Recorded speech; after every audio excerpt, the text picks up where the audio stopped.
In this experiment, we will simulate an induction cooker with the setup shown.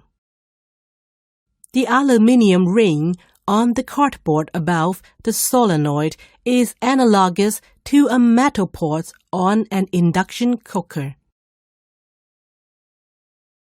Connect the solenoid to an AC power supply and switch it on.